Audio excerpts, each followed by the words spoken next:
Bekas Perdana Menteri Datuk Seri Ismail Sabri kini jadi suspek dalam siasatan SPRM berkaitan kes rasuah dan pengubahan wang haram. Apa cerita?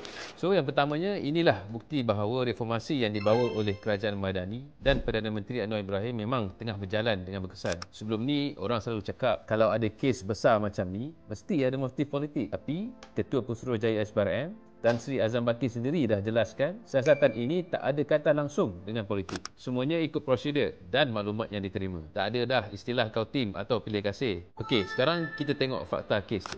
SPRM berjaya merampas wang tunai lebih kurang 170 juta ringgit dalam pelbagai mata wang asing. Ada baht, rial, pound sterling, won, yuan pun ada. Dah macam money changer. Bukan tu sahaja, 16 kilogram jongkong emas tulen yang dianggarkan bernilai hampir 7 juta turut dirampas. Dah macam cerita Netflix pun aku tengok. Rampasan ini dibuat hasil pemeriksaan di sebuah kondominium di Ibu Negara yang dijadikan safe house oleh pembantu kepada bekas Perdana Menteri tersebut. Lebih mengejutkan, 4 bekas pegawai kanan yang pernah berkhidmat di bawah Ismail Sabri dah ditahan oleh SPRM untuk bantu siasatan. Tapi yang lebih penting adalah isu ini sebenarnya menunjukkan yang di bawah Kerajaan Madani tiada siapa pun yang kebal daripada undang-undang. Bekas Perdana Menteri pun boleh disiasat kalau ada unsur rasuah. Inilah baru betul namanya keadilan. Cuba korang bayangkan, RM170 juta tu kalaulah digunakan untuk rakyat, boleh bagi subsidi makanan, bantuan pendidikan, skim rumah mampu milik dan sebagainya. Bukanlah disimpan dalam bentuk tunai dan jongkok emas. Sebab ini semua adalah duit rakyat, bukanlah duit poket sendiri. Dan kalau kita tengok statistik, usaha Kerajaan Madani dalam membantras rasuah ni memang terbukti berkesan. Kita tengok jumlah kertas siasatan SPRM menunjukkan penurunan sejak beberapa tahun